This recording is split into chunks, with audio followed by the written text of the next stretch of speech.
Ma femme est rentrée avec un bouquet de roses rouges. Je me les suis achetés, je le mérite. Cette nuit-là, pendant qu'elle dormait, j'ai trouvé une petite carte cachée dans les fleurs. Je l'ai ouverte, à mon amour. Merci pour cette semaine. Je t'attendrai jeudi. Alors, ce jour-là, je leur ai offert quelque chose de spécial. Avant de continuer, assurez-vous de vous abonner à la chaîne, et de nous dire dans les commentaires de quelle ville vous nous regardez. Je m'appelle Isidro Palomar Gutiérrez, et j'ai 52 ans. Je travaille comme expert comptable judiciaire depuis 23 ans, ce qui signifie que je gagne ma vie en lisant des chiffres qui mentent, des documents qui dissimulent, et des registres qui racontent une vérité différente, de celle que quelqu'un voulait écrire. Je suis marié depuis 26 ans et 3 mois à Amparo Serrano Vega, 49 ans, assistante administrative dans une clinique privée, la femme avec qui j'ai tout construit, chaque décision que j'ai prise, chaque matin des 26 dernières années. Je ne vais pas vous raconter cette histoire sous le coup de la colère. J'ai ressenti la colère cette nuit-là, bien sûr que je l'ai ressentie, mais je l'ai immédiatement réprimée, car un homme qui travaille avec des preuves sait qu'agir sous le coup de la colère est l'erreur la plus coûteuse qu'il puisse commettre. Je l'ai vu dans des centaines de dossiers, celui qui explose le premier, perd toujours. Je vais vous raconter cela avec clarté, du côté de celui qui a déjà tout traversé, parce que tout s'est déjà produit, et qu'il y a des choses que j'ai besoin de dire à voix haute, même si chacune d'entre elles me coûte. Ce mardi, avant qu'Amparo n'arrive avec les fleurs, avait été une journée tout à fait ordinaire. Je me suis levé à 7h moins le quart, comme toujours. J'ai préparé un café noir sans sucre, comme j'en bois depuis mes 40 ans, quand le médecin m'a dit que je devais surveiller mes taux. J'ai examiné 3 dossiers en attente, d'une affaire de fraude comptable dans une entreprise de distribution, au nord de Valence. J'ai relevé des incohérences dans les écritures du 3e trimestre, j'ai noté des questions pour le rapport d'expertise de la semaine suivante. Une journée de travail, comme n'importe quelle autre. Il y a une routine dans ma profession, que beaucoup de gens trouvent aride, presque monacale, et qui, au fil des ans, m'a donné quelque chose d'inestimable, la capacité de remarquer quand quelque chose ne colle pas. Je n'ai pas besoin que l'erreur soit grosse ou évidente. Il suffit qu'elle soit là, qu'un chiffre ne réponde pas exactement comme il le devrait, qu'une date ne corresponde pas à la période que quelqu'un a déclarée. C'est un muscle qui se développe lentement, et une fois qu'il existe, il ne s'éteint plus. Cette nuit-là, ce muscle a été la première chose à s'activer. Amparo m'avait envoyé un message à 18h, pour me dire qu'elle serait en retard, qu'elle retrouvait une collègue pour prendre un verre après le travail. J'ai répondu, d'accord, qu'elle ne m'attende pas pour le dîner. J'ai réchauffé ce qui restait de la veille, j'ai mangé seul devant le journal de 21h, et je relisais quelques notes dans le bureau quand j'ai entendu la clé dans la porte. Il était 22h20. Elle est entrée, avec ce bouquet à la main. Et la première chose que j'ai pensé, je le jure, c'est que quelqu'un le lui avait offert. Quand une personne s'achète des fleurs, elle les apporte dans un sac, les laisse sur le comptoir sans cérémonie. Elle ne les tient pas comme ça, avec tant de soin, avec cette posture légèrement relevée, comme si le bouquet avait une vie propre.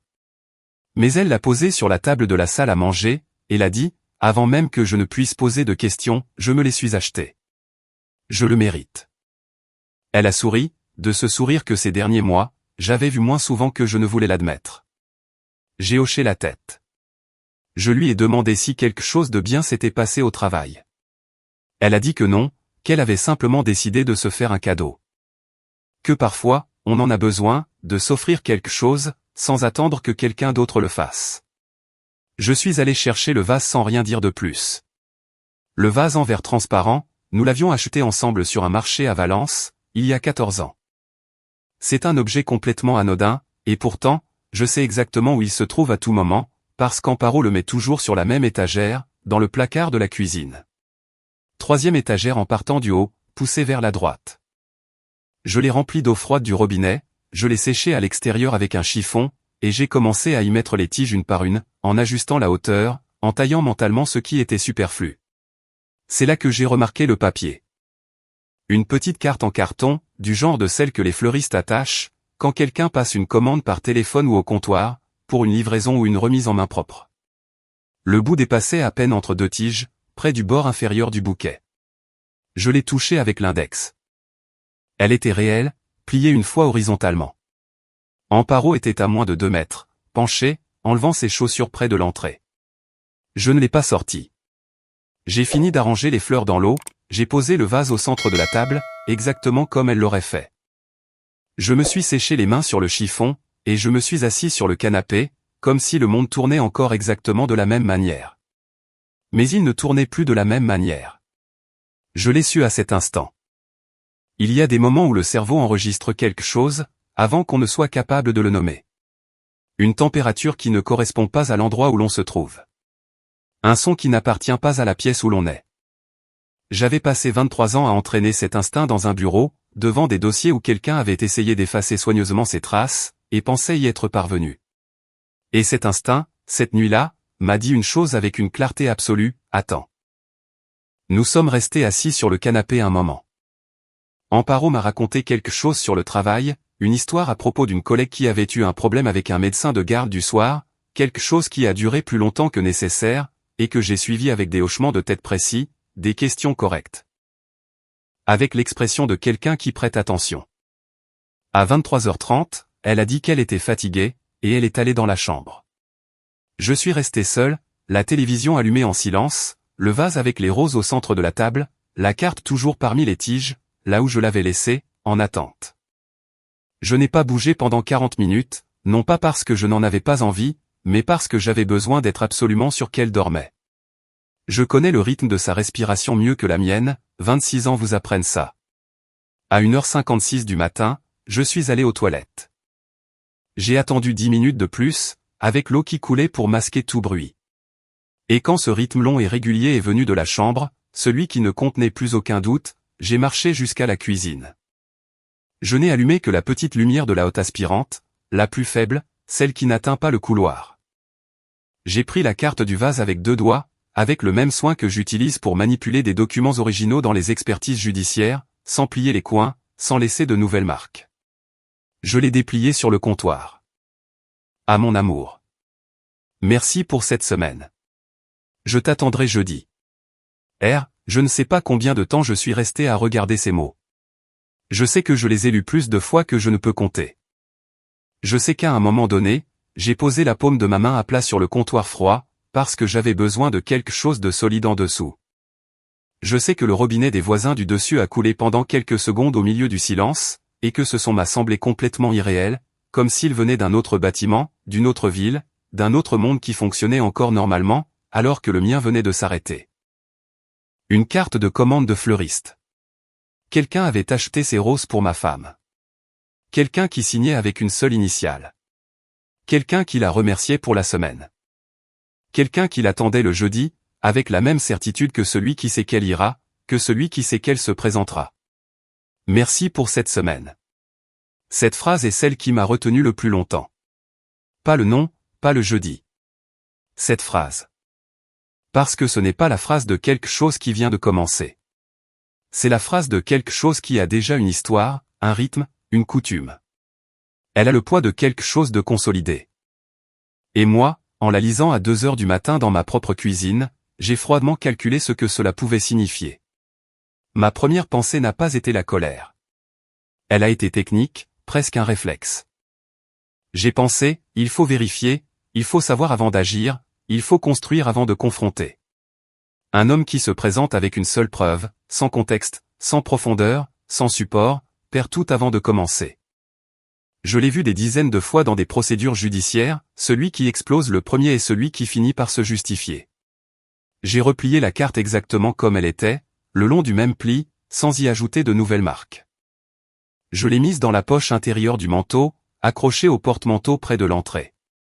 J'ai remis le vase à sa place, au centre de la table. J'ai vérifié que les fleurs étaient comme avant. J'ai éteint la lumière de la hotte. Je suis retourné dans la chambre. Je me suis allongé à côté d'elle, avec la même immobilité avec laquelle je m'étais levé. Amparo dormait le dos tourné vers moi, comme elle le faisait presque toujours ces dernières années. Sa respiration n'a pas changé, son corps n'a pas bougé. Elle sentait le même parfum que toujours, celui qu'elle utilise depuis ses 40 ans, et que je lui offre à chaque Noël, parce que je sais que c'est celui qu'elle aime. Le seul détail, petit et anodin, qui à ce moment-là m'a semblé insupportablement triste. Je suis resté à fixer le plafond pendant des heures. Je n'ai pas pleuré. Je veux que ce soit clair dès maintenant. Je n'ai pas pleuré cette nuit-là. Non pas parce que ça ne faisait pas mal, mais parce que la douleur n'avait pas encore trouvé sa forme exacte. C'était quelque chose de plus proche de la désorientation. Comme ce moment précis où vous ouvrez un dossier qui devrait contenir certaines informations, et que vous le trouvez vide. Ce n'est pas de la panique, c'est une question. Depuis combien de temps? C'était la première question que je me suis posée dans le noir, à 3 heures du matin, ma femme dormant à moins d'un demi-mètre de mon épaule. Pas, qui était R? Pas, que signifiait, cette semaine? Pas, quand ou? Depuis combien de temps? Parce que cette question était celle qui changeait tout. Une semaine est une chose, un mois en est une autre.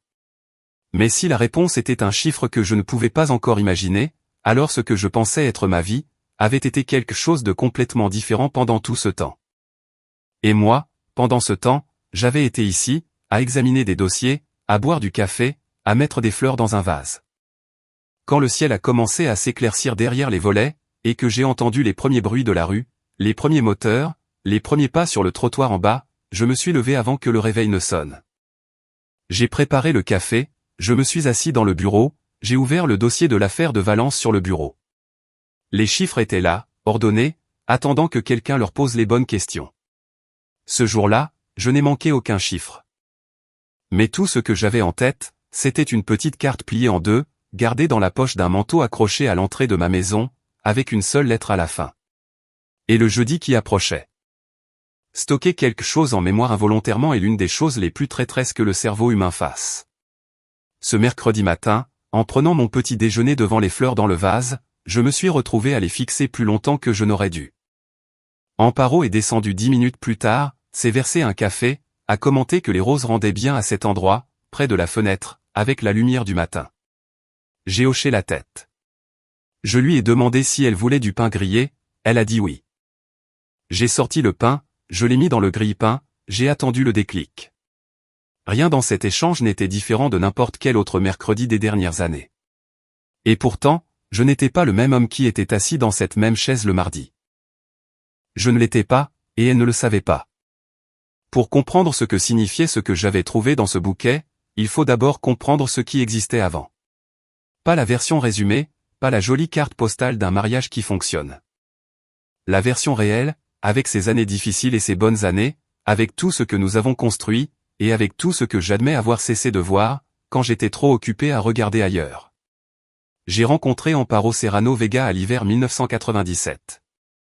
J'avais 25 ans, et je venais de réussir la deuxième phase du concours de la fonction publique pour les experts comptables judiciaires. Un processus qui m'avait pris 4 ans de préparation, 4 ans de lever tôt avec des notes sur une table d'occasion, que j'avais acheté dans un marché aux puces de Valence. 4 ans à vivre chichement, dans un appartement partagé avec 2 autres candidats. Dans un appartement où le grand radiateur de la chambre ne fonctionnait jamais bien, et où l'hiver entrait par les fentes des fenêtres, comme si les murs n'existaient pas. À l'époque, nous n'avions pas de téléphone portable. Nous avions un téléphone fixe à cadran dans le couloir de l'appartement, que nous partagions à 3, et pour lequel nous laissions des notes manuscrites quand un appel arrivait. J'étudiais avec un lecteur de cassettes, que j'avais hérité de mon père quand il a acheté sa première chaîne hi-fi avec télécommande, une nouveauté que nous avons célébrée à la maison comme si nous avions atteint la lune. J'écoutais toujours la même chose en révisant mes notes, une cassette que j'avais enregistrée à la radio, des chansons mélangées avec des fragments accidentels de programmes entre les chansons. Je l'ai écoutée tellement de fois qu'aujourd'hui, si j'entends l'une de ces mélodies, les chiffres me viennent à l'esprit avant les paroles. Quand j'ai réussi, ma mère a pleuré. Mon père m'a serré la main avec une force que je ne lui connaissais pas. C'était le plus proche que j'ai jamais été de la fierté dans toute ma vie jusqu'à ce moment. J'ai rencontré Amparo 3 mois plus tard, au mariage de ma cousine.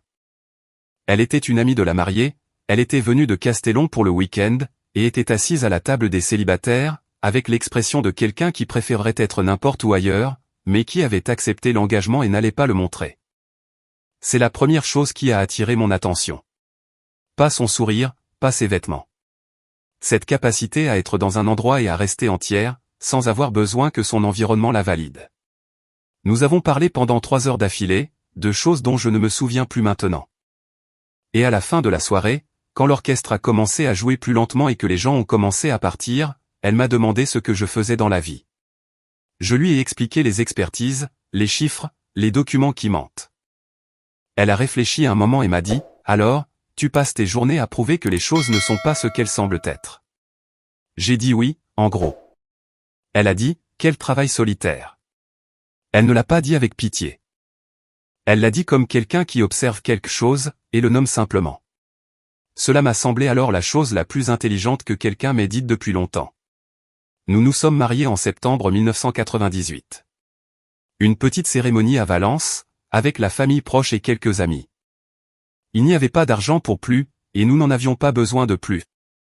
J'étais dans le corps des experts depuis moins d'1 an, je gagnais juste assez pour couvrir les dépenses et économiser une petite marge chaque mois. Amparo travaillait comme assistante dans une entreprise de gestion de documents, un travail qu'elle détestait, mais dont elle ne s'est jamais plainte pendant les premières années, car elle savait que c'était temporaire, que c'était l'étape avant la suivante.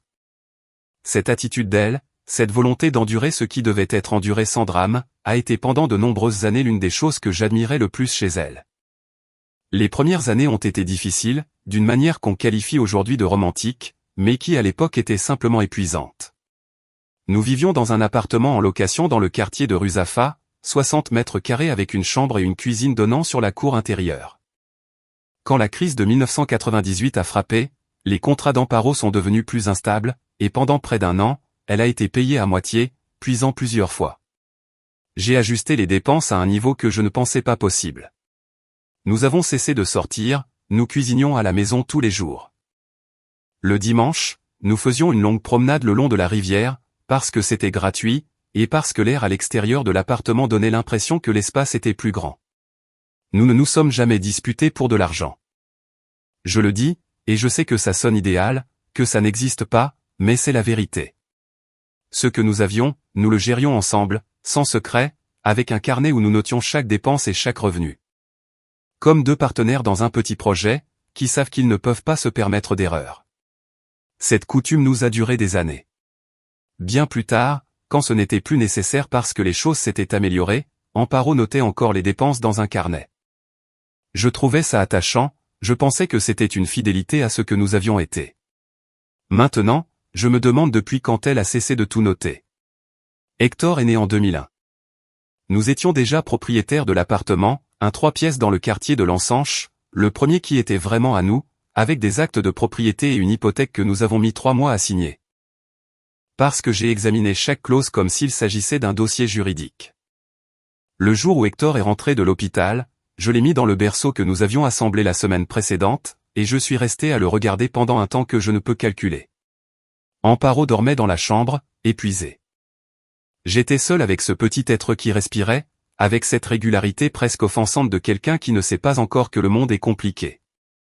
Je lui ai dit doucement qu'il aurait tout ce dont il avait besoin. Pas comme une promesse solennelle, pas avec cérémonie. Je l'ai dit comme on dit les choses que l'on tient pour acquises. Et je l'ai tenu. Je veux que ce soit clair aussi. Hector a grandi dans une maison où rien ne manquait. Pas ostensiblement, pas avec des excès que nous ne pouvions pas nous permettre, mais avec tout ce qui comptait, de bonnes écoles, des activités extrascolaires, les livres qu'il demandait, des colonies de vacances. Les années de cours particuliers quand les mathématiques étaient plus difficiles pour lui au lycée que nous ne l'avions prévu. Quand il a terminé le lycée et est entré à la faculté d'économie, j'ai payé les frais de scolarité sans sourciller. Quand il a voulu vivre plus près de l'université, nous avons cherché un appartement ensemble, et nous avons convenu que je couvrirais 800 € par mois pendant ses études. Quand il a eu besoin d'une voiture pour son stage de 3e année, je suis allé avec lui chez le concessionnaire, et j'ai signé un financement. Je ne l'ai pas fait en attendant de la reconnaissance. Je l'ai fait parce que c'était mon fils, et parce que j'avais promis cette nuit-là, doucement, devant un berceau avec des draps à rayures bleues, que je lui donnerais ce dont il avait besoin. Je n'ai jamais regretté aucune de ces décisions. Ce que je n'ai pas vu, ou ce que je n'ai pas voulu voir, c'est que toutes ces années, j'étais de plus en plus au bureau, et de moins en moins à la maison. Pas soudainement, pas d'une manière qui puisse être précisément localisée. C'était progressif, comme toutes les choses qui s'en vont sans qu'on les voit partir. Les affaires sont devenues plus complexes, les expertises plus étendues, les témoignages au tribunal plus fréquents. Il y a eu des années où je rentrais après qu'Hector soit déjà endormi, et partais avant qu'il ne se lève. Et je le justifiais, en me disant que c'était temporaire, que quand cette affaire se terminerait, les choses s'amélioreraient, que quand ce trimestre passerait, j'aurais plus de temps. Le temps n'est pas apparu. L'affaire suivante est toujours arrivée, avant que la précédente ne soit terminée. Amparo ne s'en est jamais plainte directement. C'était son style. Pas de reproche frontal, pas de longues disputes. Elle avait une façon de dire les choses doucement, presque en passant, qui mettait des jours à s'installer. Un soir, il y a environ 10 ans, alors que je révisais des documents dans le bureau après le dîner, elle a passé la tête par la porte, et a simplement dit, « Parfois, je me demande si tu te souviens de ce que c'est que d'être au même endroit, sans travailler. » Elle n'a pas attendu de réponse. Elle est retournée dans la chambre. Je suis resté le stylo à la main, et cette phrase en tête.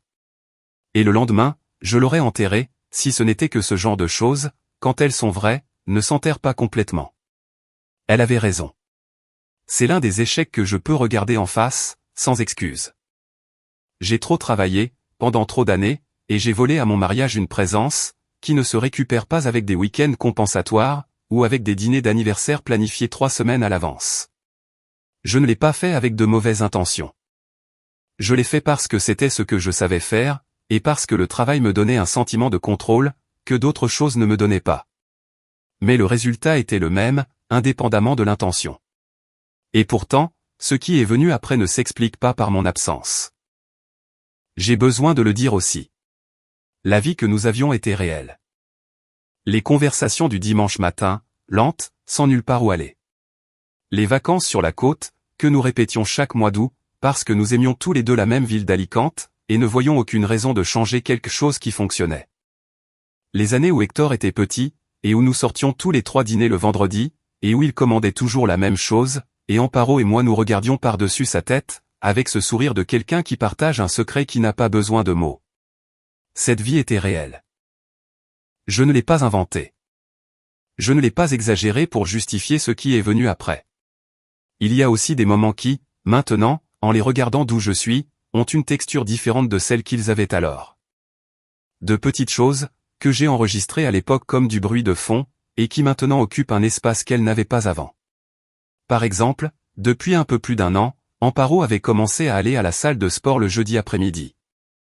Elle l'a mentionné une fois en passant, qu'elle avait trouvé un cours de pilates qui lui convenait après le travail, qui l'avait aidé avec des tensions dans le dos. Je lui ai dit que c'était bien, que je lui disais depuis un certain temps qu'elle avait besoin de faire de l'exercice, que ça lui ferait du bien. Elle a dit, oui, on verra. Et les jeudis, elle a commencé à rentrer un peu plus tard. Je ne lui ai rien demandé, il n'y avait aucune raison de demander. Je me suis aussi souvenu que ces derniers mois, elle avait changé le parfum qu'elle utilisait en semaine. Pas celui que je lui offrais à Noël, elle l'utilisait encore le week-end, mais du lundi au vendredi, elle avait commencé à en porter un différent, plus léger, que j'avais remarqué 1 ou 2 fois sans y accorder d'importance. J'ai pensé qu'elle l'avait acheté à cause d'une offre, ou qu'une collègue le lui aurait recommandé. Je n'y ai pas plus pensé. Le mercredi après-midi, après avoir quitté le bureau plus tôt que d'habitude parce que la réunion de l'après-midi avait été reportée, je suis arrivé à l'appartement, et j'ai trouvé la cuisine rangée, et les fleurs dans le vase, légèrement penchées vers la lumière de la fenêtre. Comme si elle cherchait le soleil. Le bouquet était toujours le même, intact, avec la carte que j'avais remise exactement là où elle était. Je me suis assis sur la chaise, juste en face du vase. Je me suis fait un café long, et pour la première fois depuis le mardi matin, je me suis permis de laisser la question prendre sa forme complète. Merci pour cette semaine. Ces 5 mots n'étaient pas le début de quelque chose. Ils étaient le résumé de quelque chose, qui avait déjà une histoire. Ce que je ne savais pas encore, c'était l'ampleur de cette histoire. Le jeudi est arrivé, avec une normalité presque offensante. Amparo s'est levée à l'heure habituelle, s'est douchée, a déjeuné debout près du comptoir tout en consultant son téléphone, et à 8h15, elle a mis le manteau gris accroché derrière la porte de la chambre. Avant de partir, elle a passé la tête dans le bureau où j'avais déjà les dossiers ouverts, et a dit, cet après-midi, j'ai Pilate. Ne m'attends pas pour dîner. J'ai répondu, d'accord, passe une bonne journée. Elle n'écoutait déjà plus. J'ai fermé le dossier devant moi, et j'ai fixé l'écran de l'ordinateur, sans rien voir, pendant environ 3 minutes. Puis j'ai ouvert un nouveau fichier, j'ai écrit la date en en-tête, et en dessous, j'ai noté une seule ligne, jeudi. Pilate. Pars à 8h15, ne rentre pas dîner. Je l'ai sauvegardé dans un dossier avec un nom d'affaires inventé. Sur mon ordinateur, il y a des dizaines de dossiers avec des noms d'affaires, personne qui l'ouvrirait sans savoir ce qu'il cherche ne trouverait rien d'anormal. Ça aussi, ça fait partie du métier. Ce premier jeudi, je n'ai rien fait d'autre que de prendre une note. J'avais besoin d'au moins 2 répétitions, pour établir un schéma. Je le savais depuis le début de ma carrière. Une seule donnée est une anomalie. 2 données sont une coïncidence qui mérite attention. 3 données sont le début d'une structure. Et une structure est la seule chose qui tienne dans un processus. La seule chose qui ne peut pas être démantelée avec une explication raisonnable.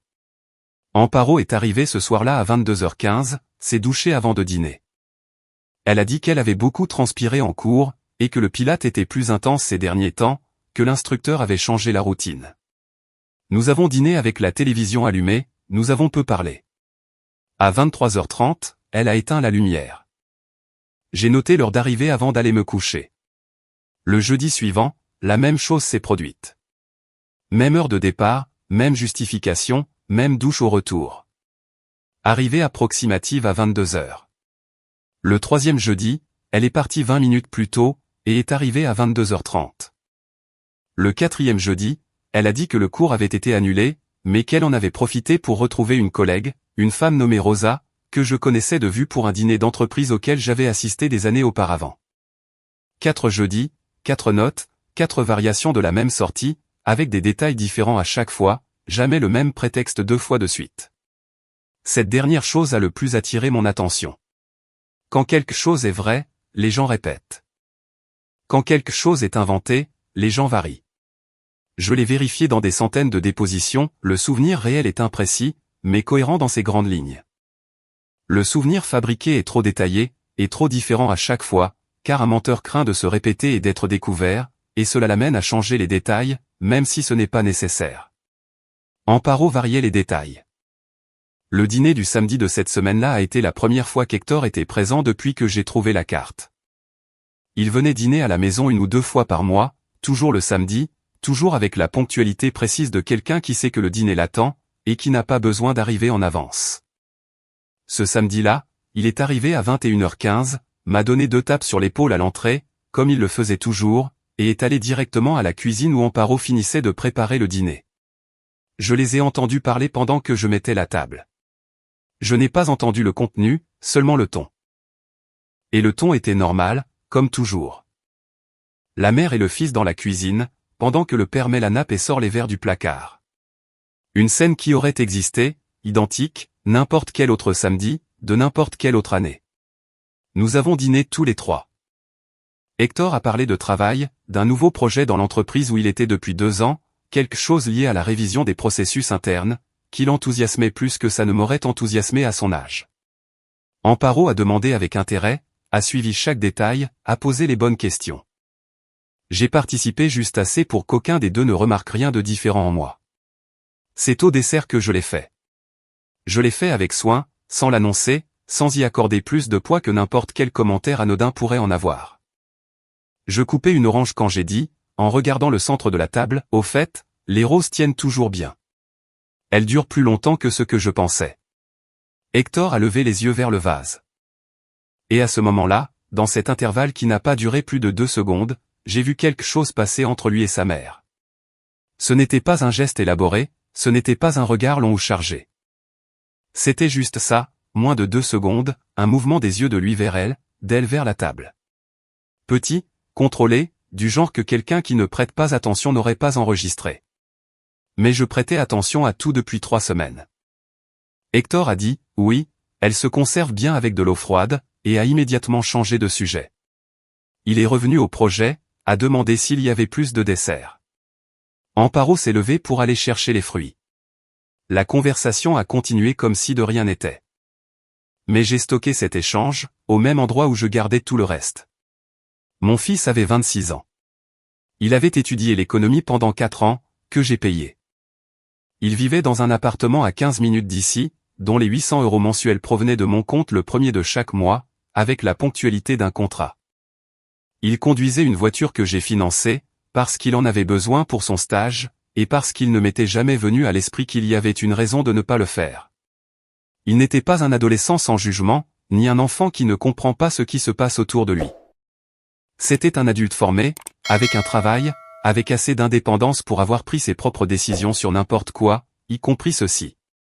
Cette nuit-là, après le départ d'Hector et qu'Amparo soit allé dans la salle de bain, je suis allé au bureau et j'ai ouvert le dossier avec le nom d'affaires inventé. J'ai ajouté une ligne, dîner du samedi. Regard entre A et H en mentionnant les fleurs. Durée, 2 secondes. Changement de sujet immédiat par H, sans explication, sans élaborer. J'ai fermé le fichier, j'ai éteint le moniteur. Je suis resté assis dans l'obscurité du bureau un bon moment.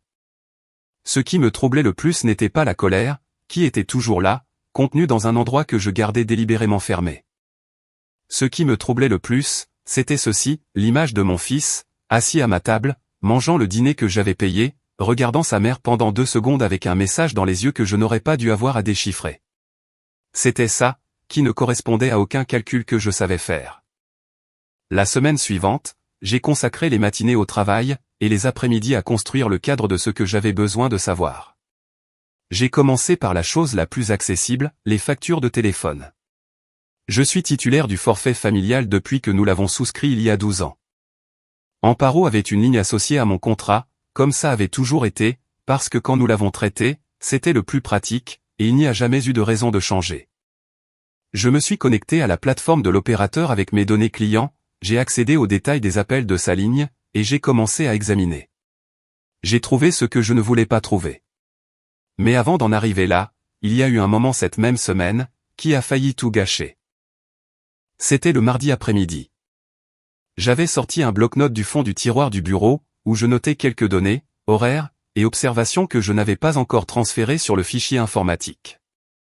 Je révisais ces notes à côté de l'ordinateur quand j'ai entendu la porte de l'appartement s'ouvrir. Amparo était partie faire des courses, et je pensais qu'elle prendrait au moins 20 minutes de plus. Elle en a pris 10. J'ai entendu ses pas dans le couloir alors que j'avais encore le bloc-notes ouvert sur le bureau, avec des annotations qui n'avaient aucune explication possible si elle les lisait. Il n'y a pas eu le temps. Je l'ai mis dans le tiroir sans faire de bruit, je l'ai fermé, je l'ai glissé sous le dossier le plus volumineux que j'avais à droite, et j'ai posé ma main dessus, comme si je tenais des papiers qui m'échappaient. Amparo a passé la tête par la porte. Je suis là. Il y avait peu de queue. Bien, ai-je dit sans lever les yeux d'un dossier. J'allais te demander d'acheter de l'eau, mais j'ai oublié de te le dire. J'en ai apporté quand même. Je savais déjà qu'on en manquait. Elle est allée à la cuisine. Je n'ai pas bougé ma main du bloc-notes pendant 4 minutes complètes, jusqu'à ce que j'entende le bruissement des sacs sur le comptoir, et le robinet s'ouvrir. Alors, je l'ai sorti, je l'ai mis dans la mallette accrochée au dossier de la chaise. Et dès que j'ai pu, je suis allé à la voiture, et je l'ai mis dans la boîte à gants. À partir de ce jour, il n'y a plus rien eu d'écrit à la maison qui ne puisse s'expliquer en 30 secondes, si quelqu'un le trouvait. Ce que j'ai trouvé dans les factures de téléphone, que j'ai examiné cette même semaine, lentement, au bureau, la porte fermée, un numéro qui apparaissait tous les jeudis sur la ligne d'Amparo. Toujours dans un créneau horaire de l'après-midi et soir. Toujours avec des durées qui oscillaient entre 40 et 90 minutes. Certaines semaines, il y avait aussi des appels le mardi ou le mercredi, plus courts, de 5 ou 10 minutes, comme des confirmations ou des ajustements de quelque chose de convenu précédemment. J'ai compté les semaines en arrière. 24 mois. Environ 100 semaines. Peut-être qu'il en manquait quelques-unes, peut-être que certaines coïncidaient avec une période où j'étais en déplacement pour le travail, et que les appels changeaient de jour. Mais le schéma était indubitable. 24 mois d'appels réguliers à un même numéro, toujours le jeudi, toujours l'après-midi. J'ai cherché le numéro dans le registre public des professionnels agréés, dans les annuaires d'entreprise, sur les plateformes où les professionnels indépendants figurent avec leurs coordonnées. Il m'a fallu 2 jours pour le trouver. Le 3e jour, dans un annuaire des entrepreneurs municipaux de la communauté valencienne, il est apparu, associé à une entreprise de génie civil, Raphaël Montoya Ibanez. 45 ans, ingénieur des travaux municipaux, avec une adresse d'activité à Valence Capitale. Je suis resté à regarder ce nom pendant un long moment. Raphaël.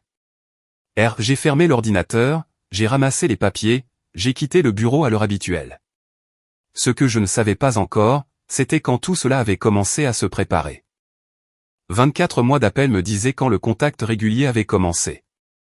Mais il y avait quelque chose que je n'avais pas encore, pour savoir si ce que j'allais trouver dans les comptes bancaires confirmerait qu'il s'agissait simplement d'une trahison sentimentale, ou de quelque chose de bien plus calculé. Et cette différence changeait tout. J'ai besoin des mouvements détaillés des 30 derniers mois. Entrée, sortie, virement, tout. L'employé de banque m'a regardé avec l'expression de quelqu'un qui est habitué aux demandes compliquées, mais qui préfère qu'elles n'arrivent pas à la dernière minute de la matinée. Elle était jeune, elle devait avoir un peu plus de 30 ans, les cheveux attachés, et un stylo qu'elle faisait tourner entre ses doigts tout en traitant ce que je venais de lui demander. Je lui ai expliqué que j'étais expert comptable judiciaire, que le relevé était nécessaire pour documenter la situation patrimoniale conjugale dans le cadre d'une procédure, que c'était une gestion de routine. Je n'ai menti sur rien de tout cela. J'ai seulement omis que le mariage en question était le mien. J'ai signé la demande. Elle m'a dit qu'il faudrait entre 3 et 4 jours ouvrables pour avoir le rapport complet, que je pouvais le récupérer au guichet, ou le recevoir sur mon email client enregistré. J'ai demandé au guichet. Je suis sorti dans la rue, les mains dans les poches, et le soleil de milieu de matinée au-dessus de ma tête, qui à ces heures à Valence, a déjà une consistance qui ne laisse pas indifférent. J'ai marché jusqu'à la voiture sans hâte, comme quelqu'un qui vient de faire une démarche ordinaire. Ça aussi, ça faisait partie de la méthode, se déplacer toujours comme si rien n'avait d'urgence, comme si chaque pas était celui de quelqu'un qui contrôle son temps. La hâte trahit. Le calme protège. En attendant les relevés, j'ai continué avec ce que je pouvais avancer. J'avais déjà passé une semaine à examiner le profil public de Rafael Montoya Ibáñez, avec la même méticulosité que j'appliquerais à n'importe quel sujet d'enquête dans une affaire professionnelle. Ingénieur des travaux municipaux, avec sa propre entreprise enregistrée il y a 11 ans à Valence Capitale. Des contrats avec des municipalités de la province, certains d'un volume considérable. 45 ans selon les registres du commerce, sans antécédent au registre des défaillants, ni dans aucune liste de litiges commerciaux publics que je pouvais consulter sans outils spécialisés. Une vie professionnelle propre, du moins en surface, vue de l'extérieur.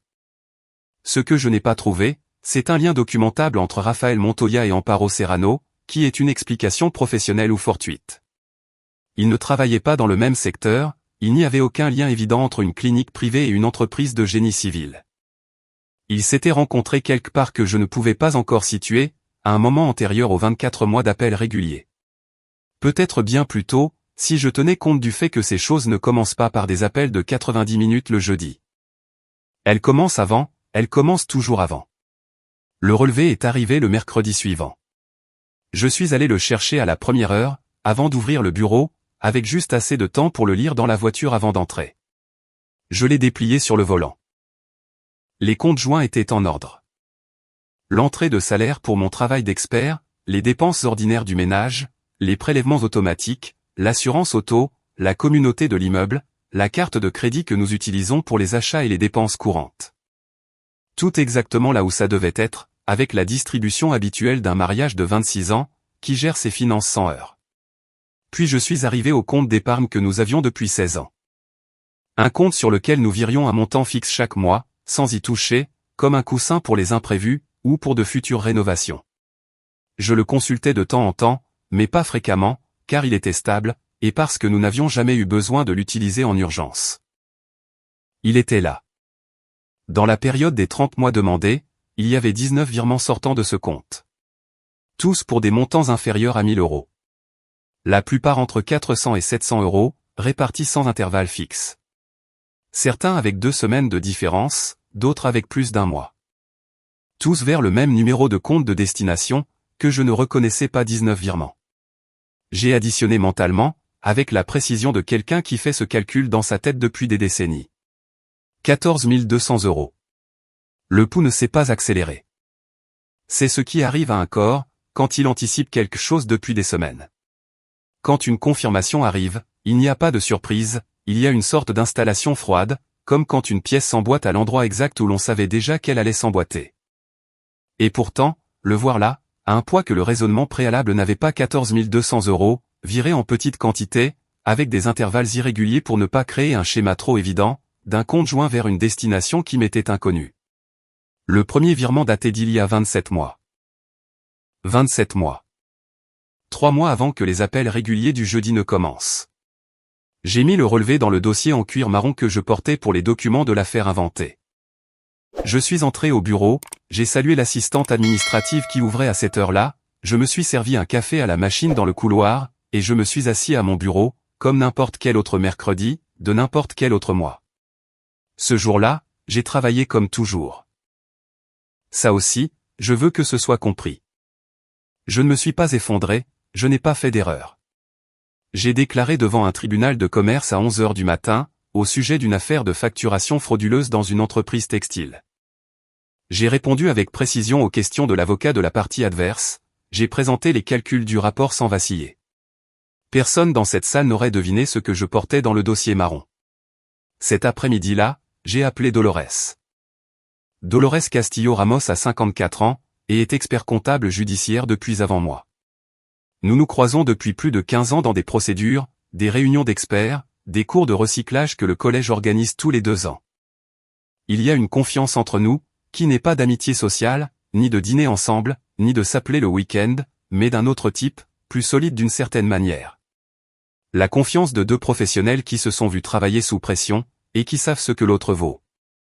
Ce que Dolores sait aussi, parce qu'elle me l'a dit il y a des années dans une conversation que nous avons eue lors d'un déplacement à Madrid pour une affaire commune, c'est ce que l'on ressent quand l'argent disparaît d'un compte que l'on croit partager.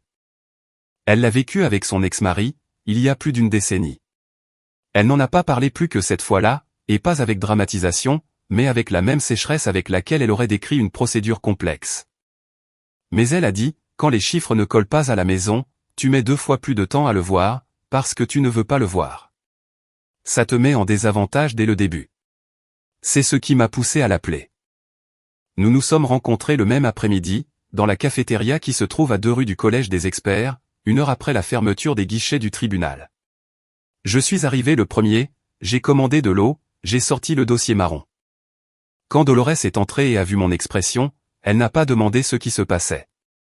Elle s'est assise, a commandé un café noisette, et a dit « Raconte-moi ». Je lui ai raconté l'essentiel. La carte dans le bouquet, les appels du jeudi, les 24 mois, le nom du numéro, les virements, les montants, le total, la date du premier. Dolores a écouté sans m'interrompre, les coudes posés sur la table et les doigts entrelacés. Quand j'ai eu fini, elle a dit « Le compte de destination. Tu as le numéro complet ». Elle l'a noté dans son carnet, avec la petite écriture serrée qu'elle a toujours. Ça, je peux le regarder, a-t-elle dit. Pas officiellement, mais je peux savoir au nom de qui il est enregistré, sans que personne n'ait à signer quoi que ce soit. Donne-moi 2 jours. Je lui ai dit que je ne voulais pas qu'elle se compromette dans quelque chose qui lui créerait des problèmes. Elle m'a regardé avec l'expression de quelqu'un qui est dans un bureau depuis plus de 20 ans, et qui n'a pas besoin que quelqu'un lui explique où sont les limites. Ne me crois pas plus fragile que je ne le suis, a-t-elle dit. As-tu besoin de savoir autre chose ? Je lui ai mentionné le compte joint qui était toujours actif avec Hector, celui que nous avions ouvert quand il est entré à l'université, et que nous n'avions jamais fermé parce qu'il avait encore le reçu de l'appartement domicilié dessus. Je lui ai demandé si elle pouvait identifier des mouvements spécifiques, qui correspondaient à des paiements dans un restaurant précis. Elle m'a demandé le nom de l'établissement. Je ne l'avais pas encore, mais je lui ai dit comment le trouver.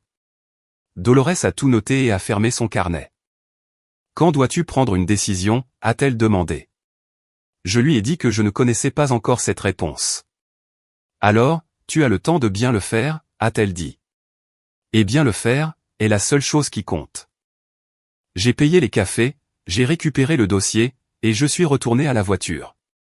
C'est cette même nuit que ce qui a failli tout déstabiliser s'est produit. Je suis arrivé à l'appartement à 20h30. Amparo était déjà à la maison. Elle a dîné avant moi, chose qui se produisait plus souvent ces derniers temps, et était sur le canapé avec le téléphone à la main quand je suis entré. Elle m'a salué sans lever les yeux. Je suis allé dans la chambre pour laisser la veste et la mallette. Et en suspendant la veste dans le placard, j'ai remarqué que la poche intérieure où je portais le dossier était restée légèrement ouverte. Je n'y aurais pas accordé d'importance, si ce n'était qu'à ce moment-là, Amparo est apparue à la porte de la chambre. « Tu vas dîner ?» a-t-elle demandé. « Oui, tout de suite. Il y a des restes dans le frigo, 2e étagère. » Elle s'est appuyée contre le cadre de la porte, a croisé les bras. « Comment s'est passée la journée ? J'étais dos à elle, en train de finir de suspendre la veste. Le dossier était toujours à l'intérieur de la poche, non visible d'où elle était, mais la poche était ouverte, et si elle s'était approchée de 2 pas de plus, elle l'aurait vu. Bien, ai-je dit sans me retourner encore. Longue déclaration au tribunal de commerce. Puis 3 heures de rapport. L'habituel. L'affaire de l'entreprise textile. La même. Je me suis tourné vers elle, avec la même expression que toujours, ni plus tendue, ni plus détendue. Et toi? Nous avons parlé 2 minutes à la porte de la chambre de rien en particulier, de sa journée à la clinique, de si nous devions appeler un technicien parce que le lave-vaisselle faisait un bruit étrange. Puis elle est retournée au canapé, et je suis allé à la cuisine pour dîner. Cette nuit-là, avant de dormir, j'ai déplacé le dossier de la veste à la boîte à gants de la voiture, où je gardais déjà le bloc-notes. La veste est restée vide. J'ai mis du temps à m'endormir, non pas pour la peur de la porte, qui était déjà passée, mais parce que je suis resté à penser au compte de destination de ces 14 virements. Et au nom de qui il était. Et s'il était individuel, s'il était partagé. Et si le nom que Dolores allait trouver était un que je connaissais déjà, ou un que je ne connaissais pas encore. Et si c'était le second, qu'est-ce que cela impliquait pour tout ce que je croyais avoir calculé jusqu'à ce moment? Dolores a appelé un jeudi matin, 2 jours après notre conversation à la cafétéria. Il était 10h15, et j'étais au bureau avec un dossier ouvert devant moi quand le téléphone a sonné. J'ai décroché à la 2e sonnerie. Le compte est au nom d'Amparo Serrano Vega, a-t-elle dit sans préambule. Titulaire unique. Ouvert dans une entité différente de la vôtre, il y a 27 mois. Sans carte associée, sans prélèvements automatiques. Seulement des mouvements d'entrée, et quelques sorties ponctuelles. Je n'ai rien dit pendant quelques secondes. Isidro? Je suis là. Tu veux que je continue? Je lui ai dit oui. Le même après-midi, je l'ai revu, cette fois dans son bureau, la porte fermée. Dolores avait une feuille de papier avec des annotations manuscrites sur la table, la même écriture petite et serrée que toujours, et elle l'a lu sans que j'aie à lui demander quoi que ce soit. Le compte individuel d'Amparo avait été ouvert il y a 27 mois, 3 mois avant le début des appels réguliers du jeudi. Les revenus étaient tous des virements du compte d'épargne joint, exactement ceux que j'avais identifiés dans le relevé. 19 opérations, 14 200 € au total, accumulés sans aucune destination visible de l'extérieur, sans dépenses qui justifiaient l'ouverture d'un compte séparé pour une femme qui partageait ses finances avec son mari depuis 26 ans. Ceci, en régime de communauté de biens, est une appropriation de biens communs, a dit Dolores. Elle l'a dit avec la même neutralité avec laquelle elle l'aurait dit dans un rapport d'expertise, sans emphase, sans soulignement émotionnel. Si tu décides de le documenter formellement, l'attribution tient. Les montants sont tracés, les dates sont cohérentes, la titularité est sans équivoque. Je lui ai demandé si elle avait trouvé quelque chose dans le compte joint avec Hector. Dolores a pris la feuille et l'a tournée vers moi. Dans la moitié inférieure, il y avait 3 écritures soulignées. 3 débits dans un restaurant du centre de Valence, un établissement que je connaissais de nom, parce qu'Amparo l'avait mentionné un jour comme un de ceux qu'elle aimait. Un de ces endroits qui ne sont ni bon marché, ni ostentatoires, mais qui ont une cuisine qui justifie d'y aller plus d'une fois. Les 3 débits étaient répartis sur 4 mois. Les dates étaient des mercredis, dans les 3 cas. Ce n'étaient pas des débits de la carte d'Hector. Dolores avait tracé à côté de chaque écriture une annotation, débit remboursé à la source. Ce qui signifiait que quelqu'un avait payé l'addition, puis avait viré le montant sur le compte d'Hector dans un délai d'1 ou 2 jours. Un virement qui n'apparaissait pas comme une dépense, mais comme un revenu d'origine externe, d'un tiers. Peux-tu identifier l'origine de ces virements, ai-je demandé. Pas sans une ordonnance, a-t-elle dit. Mais le schéma est suffisamment clair. Quelqu'un a payé pour ses dîners, puis a remboursé le montant à ton fils. Ce n'est pas la dynamique de 2 amis qui partagent l'addition, c'est la dynamique de quelqu'un qui veut que la dépense ne soit pas liée à son nom. Raphaël Montoya Ibanez avait 45 ans, sa propre entreprise, des contrats municipaux d'un volume considérable. Un homme qui sait que laisser des traces est un problème, qui apprend à se déplacer avec précaution dans les aspects qui lui importent. Je me suis demandé combien de fois mon fils avait été dans ce restaurant avec lui. S'ils avaient commandé du vin, s'ils avaient parlé de moi, si mon nom avait fait partie de l'une de ces conversations, avec la même naturalité avec laquelle on parle de quelque chose qui fait déjà partie du quotidien. Hector avait 26 ans. il avait accepté 3 dîners payés par l'amant de sa mère, pendant que je déposais 800 € sur son compte le premier de chaque mois, sans jamais faillir, sans jamais rien lui demander, sans jamais exiger aucun type de compte, parce qu'il ne m'était pas venu à l'esprit que c'était nécessaire. J'ai mis la feuille dans le dossier. J'ai remercié Dolores pour ce qu'elle avait fait. Elle a fait un geste de la main qui signifiait qu'il n'y avait rien à remercier, que nous nous compenserions mutuellement quand elle aurait une affaire compliquée et aurait besoin d'un deuxième avis. Avant de partir, elle m'a dit juste une chose de plus, prends le temps qu'il te faut pour tout avoir, mais n'en prends pas plus que nécessaire. Les situations comme celle-ci ont tendance à bouger toutes seules, quand on s'y attend le moins. Je suis sorti dans la rue, le dossier sous le bras, et le soleil de l'après-midi au-dessus de moi. Les 2 semaines suivantes, j'ai travaillé avec la méticulosité que je réservais aux expertises les plus complexes. Chaque nuit, après qu'Amparo soit allé se coucher, je sortais l'ordinateur portable que j'avais rangé dans le bureau, le vieux, celui qu'elle n'utilisait jamais parce qu'il était plus lent, et je construisais le document. Date, montant, relevé, registre d'appel, chaque donnée avec sa source, chaque chiffre avec son support, chaque conclusion précédée par les faits qu'il étayait. Je le construisais comme ce qu'il était, un rapport d'expert. Pas comme la catharsis d'un homme blessé, mais comme le travail technique d'un professionnel qui sait que ce qu'il présente doit résister à tout examen. Cette façon de procéder m'a sauvé plus d'une fois de commettre des erreurs qui auraient été difficiles à réparer. J'ai vérifié le régime de communauté de biens, en consultant l'acte de capitulation matrimoniale que nous gardions dans le dossier des documents importants, dans le meuble du bureau. Nous n'avions jamais signé de séparation de biens, tout ce que nous avions généré pendant le mariage était un bien commun. Cela incluait le compte d'épargne d'où provenaient les 14 200 €, cela incluait tout actif qu'Amparo aurait pu construire avec cet argent. J'ai vérifié s'il y avait des mouvements sortants sur le compte individuel d'Amparo, qui pourraient indiquer à quoi cet argent avait été utilisé. Je ne pouvais pas accéder directement à ces mouvements sortants, mais je pouvais en déduire quelque chose, un compte sans carte, sans prélèvements automatiques, sans trace de dépenses ordinaires. L'argent entrait et s'accumulait, ou sortait vers une destination que je n'avais toujours pas identifiée. Ce que j'ai trouvé, c'est quelque chose auquel je ne m'attendais pas.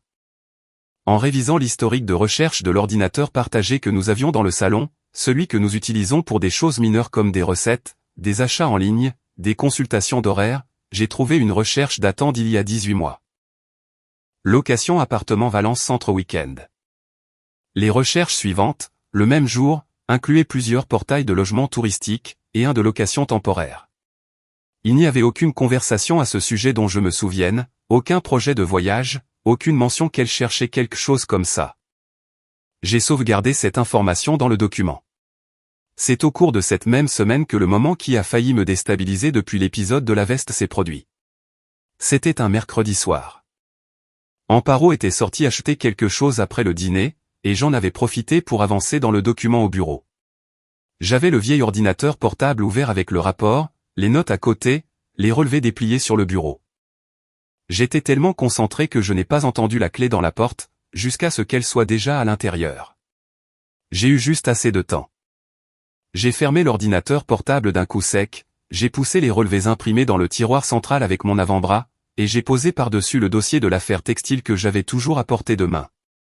Le tiroir ne s'est pas fermé complètement, il est resté entrouvert de 2 cm.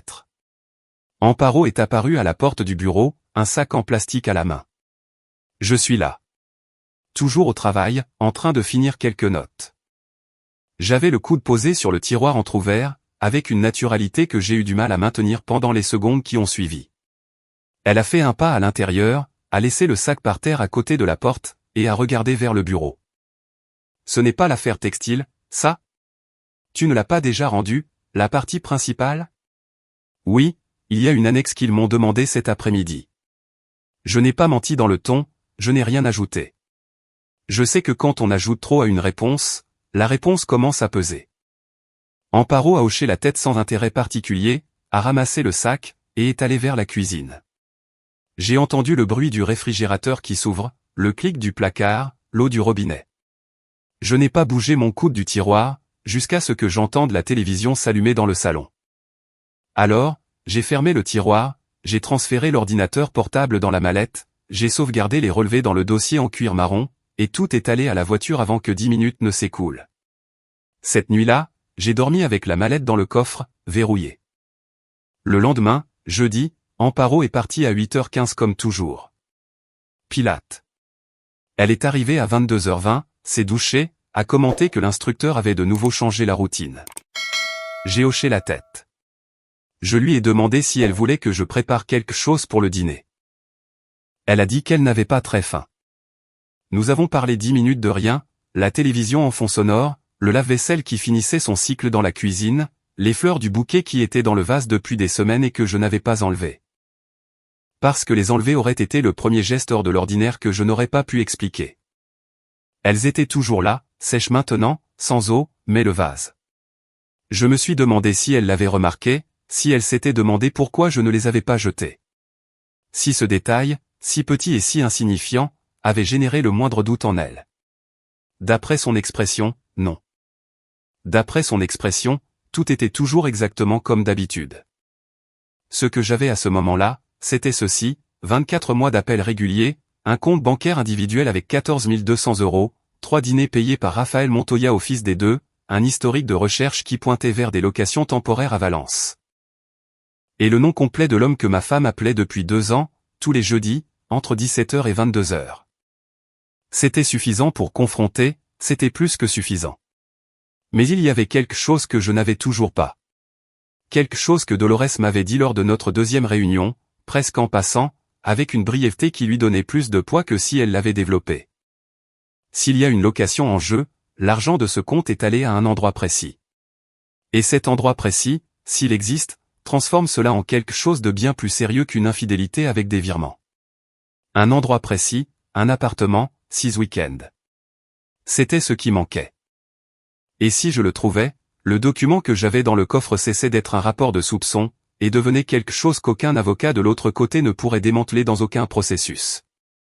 C'était ce dont j'avais besoin, avant de faire un seul pas de plus. 3h17 du matin. L'écran du téléphone sur la table de nuit illuminait le plafond, d'une clarté froide et petite. Isidro était depuis plus d'1 heure dans cette position, sur le dos, les bras le long du corps, et le regard fixé sur un point qui n'était aucun point. C'était simplement l'espace où s'accumulait tout ce qu'il ne pouvait dire à personne.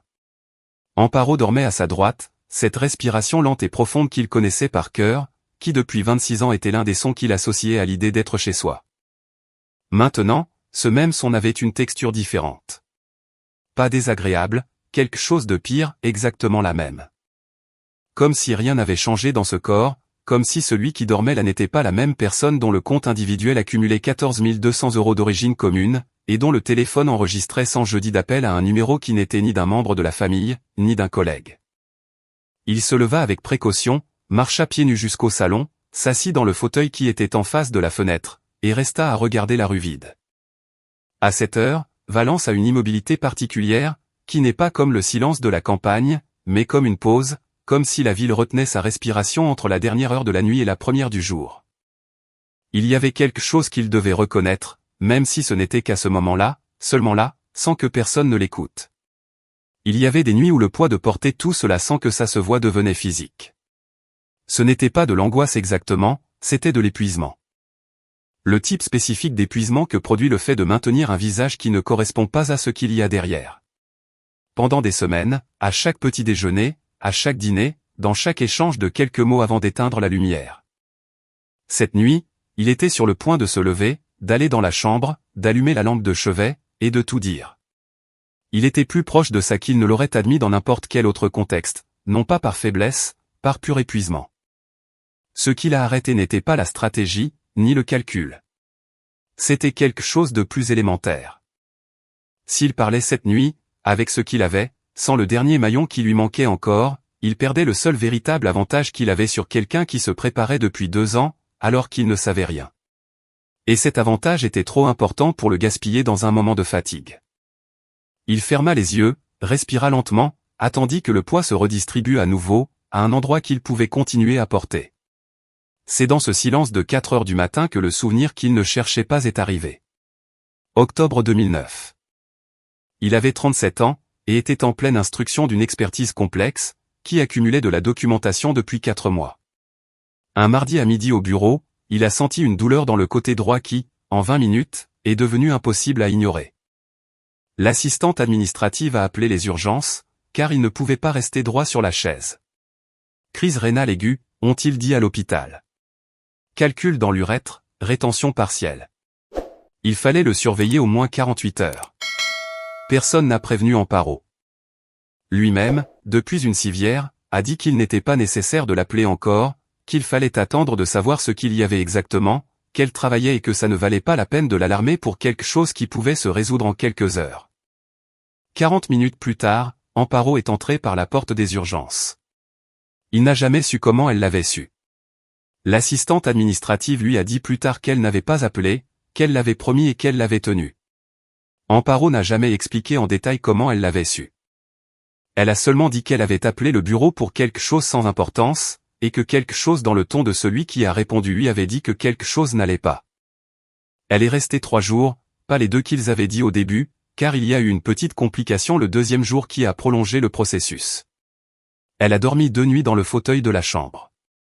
Ce fauteuil d'hôpital étroit, qui n'est pas fait pour dormir, mais pour donner l'apparence qu'il y a un endroit pour le faire. Elle ne s'est pas plainte. Elle lui a apporté de l'eau, a ajusté son oreiller quand il essayait de s'asseoir, a lu à voix basse quand il ne pouvait pas dormir et que le silence devenait trop dense.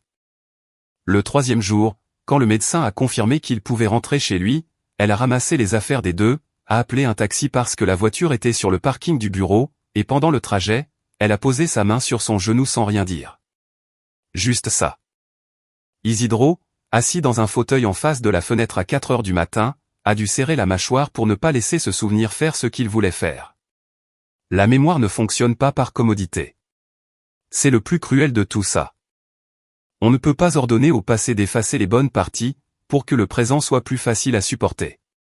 Les bonnes parties sont toujours là, aussi réelles que les autres, et parfois, elles pèsent plus, précisément parce qu'elles sont bonnes. Cette femme avait existé, celle d'octobre 2009 avait réellement existé. Ce qu'il ne pouvait pas savoir alors, à 4 heures du matin dans le fauteuil, c'était si cette femme, et celle qui appelait un numéro tous les jeudis depuis 24 mois, était la même personne qui avait changé, ou s'il y avait toujours eu quelque chose qu'il n'avait pas su voir. Cette question n'avait pas de réponse qu'il pouvait trouver seul. Et si arrêter était la seule erreur qu'il pouvait se permettre. Il se leva, alla à la cuisine, but de l'eau, debout à côté de l'évier la lumière éteinte, regardant la cour intérieure sombre. Puis il retourna au lit, s'allongea avec le même soin avec lequel il s'était levé, et cette fois, l'épuisement fut plus rapide que les questions. Le lendemain, depuis le bureau, il a repris ce qu'il restait à faire. Le régime de communauté de biens le protégeait en théorie, mais la théorie a besoin d'une documentation concrète pour fonctionner en pratique. Il a appelé son gestionnaire, Thomas Exposito Navaja, un homme de 58 ans avec qui il travaillait depuis plus d'une décennie, discret au point que peu de gens au collège des experts connaissaient son nom.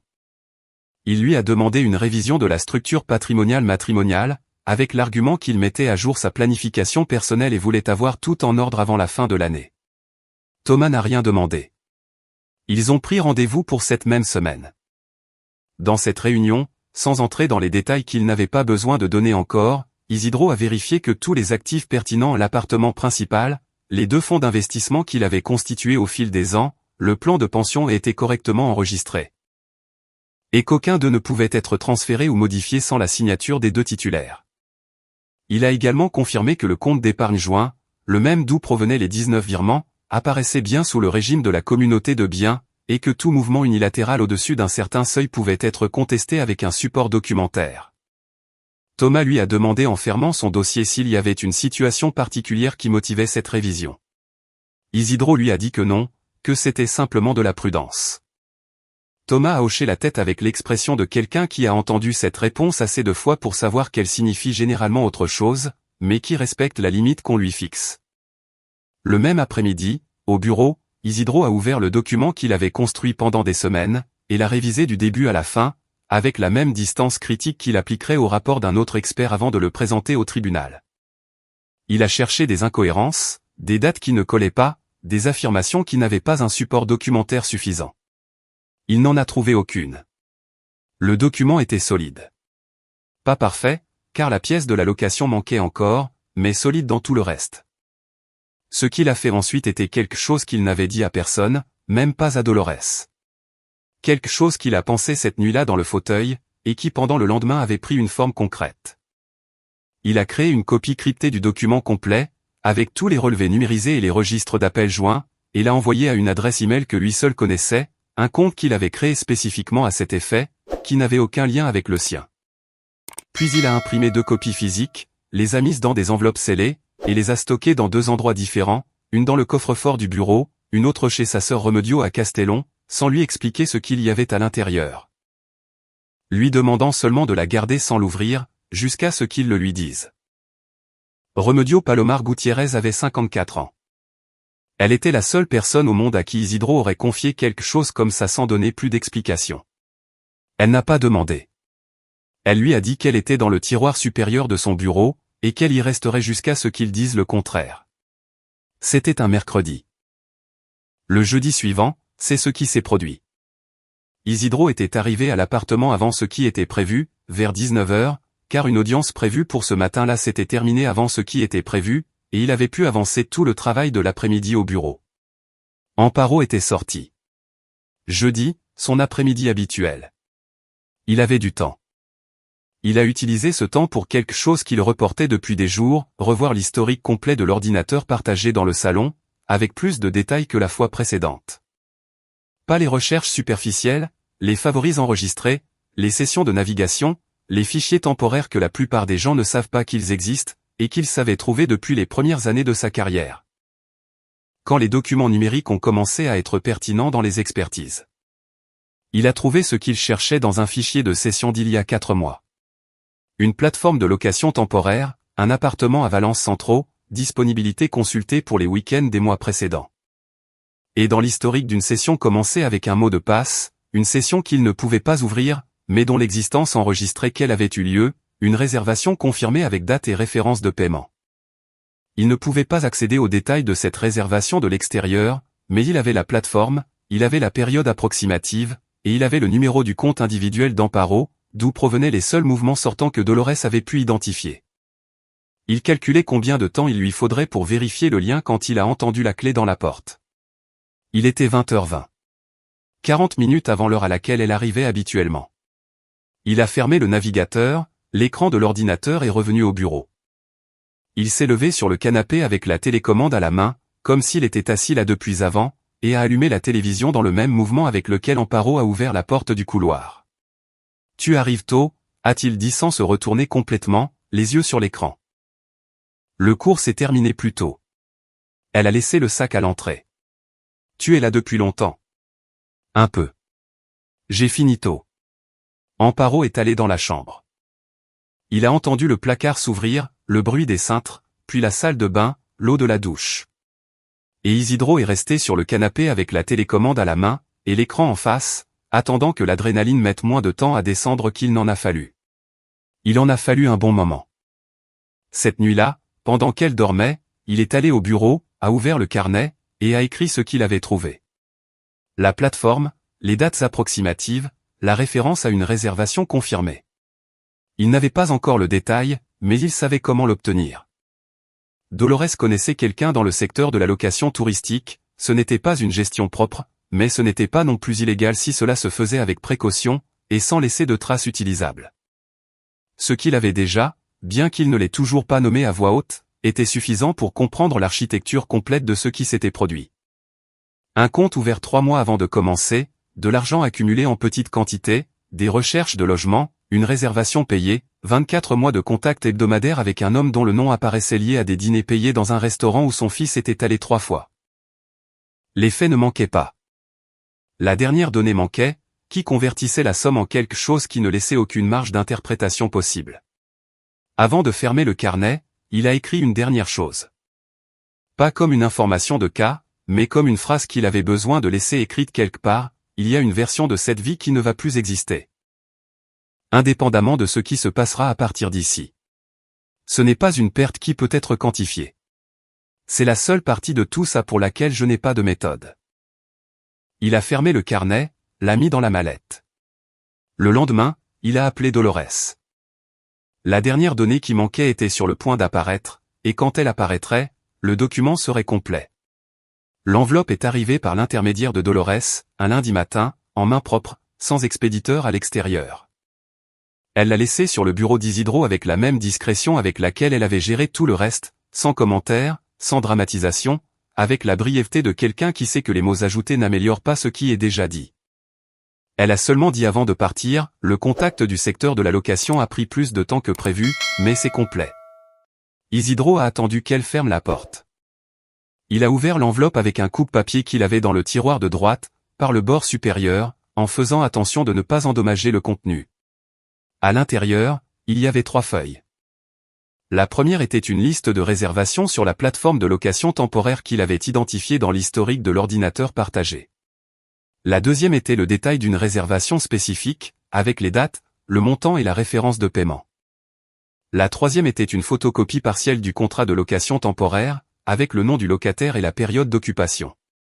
Le nom du locataire était Raphaël Montoya Ibanez. 6 week-ends, entre le mois de mars et le mois d'août de l'année précédente. Un appartement de 2 chambres dans le centre de Valence, à moins de 10 minutes à pied du travail d'Amparo. Prix par week-end, 380 €. Total payé, 2280 €. Mode de paiement, virement bancaire depuis un compte dont les 4 derniers chiffres coïncidaient exactement avec ceux du compte individuel que Dolores avait identifié des mois auparavant. 14 200 € accumulés, 2280 € dépensés en 6 week-ends avec lui. Isidro a relu les 3 feuilles 2 fois. Puis il les a pliées avec soin, les a mises dans le dossier en cuir marron qui reposait sur le bureau, et est resté un moment les mains à plat sur la surface de la table, regardant le dossier fermé. C'était tout. Ça complétait le tableau. 24 mois d'appel, 19 virements du compte joint, un compte individuel ouvert 3 mois avant le début des appels, 2280 € en 6 week-ends dans un appartement loué, 3 dîners payés par lui au fils des 2, et une petite carte de fleuriste pliée qui disait « Merci pour cette semaine et je t'attendrai jeudi ». Aucune pièce ne manquait. La structure était complète. Ce qu'il a fait ensuite, c'est la même chose qu'il fait quand il termine de construire un rapport d'expertise, avant de le présenter au tribunal. Il l'a révisé dans son intégralité, du début à la fin, cherchant le point faible, le lien qu'une défense compétente pourrait attaquer en premier. Il l'a trouvé dans les 3 feuilles de l'enveloppe, dont l'origine n'était pas traçable officiellement. C'était le seul élément qu'il ne pouvait pas présenter dans un processus civil, sans s'exposer à des questions sur la façon dont il l'avait obtenu. Mais il n'avait pas besoin de ce papier dans le processus civil. Pour le processus civil, il avait les relevés bancaires, le régime de communauté de biens vérifiés, la titularité du compte individuel, les dates. Ce que les 3 feuilles lui donnaient était autre chose, la certitude personnelle qu'il n'y avait pas d'erreur d'interprétation, que ce qu'il avait construit semaine après semaine n'était pas l'élaboration d'un homme qui voulait voir quelque chose qui n'existait pas. C'était exactement ce que ça semblait être, sans ambiguïté possible. Cet après-midi-là, il a appelé Hector. Il l'a appelé avec la même voix que toujours, sans aucune charge particulière dans le ton, et lui a dit qu'il voulait qu'il vienne dîner le jeudi de cette semaine-là, qu'il avait quelque chose à discuter avec lui et avec sa mère ensemble, que ce n'était pas urgent. Mais qu'il préférait que les 3 soient présents. Hector a demandé si tout allait bien. Isidro a dit oui, que c'était une question d'organisation familiale, quelque chose lié à des papiers qu'il voulait revoir avec les 2 présents. Hector a dit qu'il était d'accord, que le jeudi il pouvait.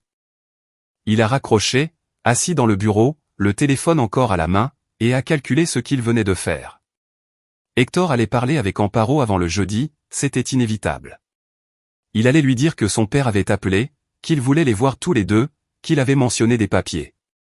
Amparo allait traiter cette information avec tout ce qu'elle savait qu'elle avait fait, et qu'il ne savait pas qu'elle avait fait. Et cela signifiait que pendant les jours précédant le jeudi, il y aurait un niveau de tension dans l'appartement qu'il devrait gérer, sans que ça se voie. C'était le tronçon le plus difficile qui lui restait. Ce soir-là, en rentrant à la maison, Amparo était dans la cuisine en train de finir de préparer le dîner. Rien d'inhabituel dans sa posture, rien dans sa voix quand elle lui a demandé comment s'était passée la journée. Soit Hector ne l'avait pas encore appelée, soit il l'avait appelée et elle était une meilleure actrice qu'il ne l'avait calculée. Ils ont dîné en parlant de choses mineures. Un programme qu'elle avait vu cet après-midi, un problème dans l'entrée de l'immeuble avec l'interphone qui ne fonctionnait pas bien depuis une semaine, le temps qui était devenu plus froid que prévu pour cette période de l'année. Isidro a répondu à tout avec la normalité exacte que la situation exigeait, ni plus froid ni plus chaleureux que n'importe quel autre soir. L'équilibre précis, comme toujours. Le lendemain, mardi, pendant qu'il prenait le petit déjeuner, le téléphone d'Amparo a vibré 2 fois sur la table. Elle l'a pris, a regardé un moment, et l'a posé face contre table sans répondre. Isidro a bu son café sans rien commenter. Cet après-midi-là, au bureau, il a préparé le dossier définitif. Il l'a organisé par section, avec des intercalaires en carton fin, comme il le ferait pour un rapport d'expertise de taille moyenne avant un tribunal de première instance. Première section, relevé bancaire du compte joint, avec les 19 virements marqués d'un trait continu. Deuxième section, vérification du régime de communauté de biens matrimonial, avec la référence légale correspondante. Troisième section, historique des appels de la ligne d'Amparo, avec le numéro de Raphaël Montoya en surbrillance, et la fréquence hebdomadaire calculée par mois. Quatrième section, les registres du compte individuel, avec la date d'ouverture et le total accumulé. Cinquième section, les 3 débits sur le compte joint d'Hector, avec l'annotation des remboursements externes.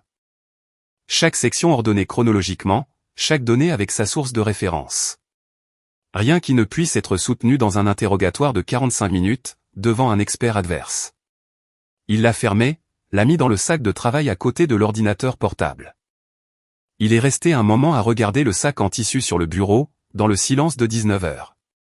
Il avait répété mentalement le jeudi plus de fois qu'il n'aurait voulu l'admettre. Pas le discours, pas les phrases concrètes, qu'il n'avait pas préparées. Ce qu'il avait répété, c'était le contrôle, la température exacte de la voix, la distance entre ce qu'il allait dire et ce qu'il allait ressentir en le disant. La capacité de se maintenir dans cet endroit intermédiaire, où la froideur ne devient pas de la cruauté, mais ne cède non plus à rien. Il n'allait pas crier, ça il le savait depuis le début. Non pas parce qu'il n'y avait pas de colère, mais parce que la colère dans ce contexte était l'instrument le moins précis qui existait. Un homme qui crie est un homme qui perd le contrôle de la situation. Un homme qui présente des preuves à voix basse, par ordre chronologique, sans interruption et sans qualificatif, est un homme qui contrôle chaque seconde de ce qui se passe. Ça allait être bien pire pour les deux. Le mercredi après-midi, c'est là qu'il a été le plus proche d'être découvert depuis l'épisode de la boîte à gants.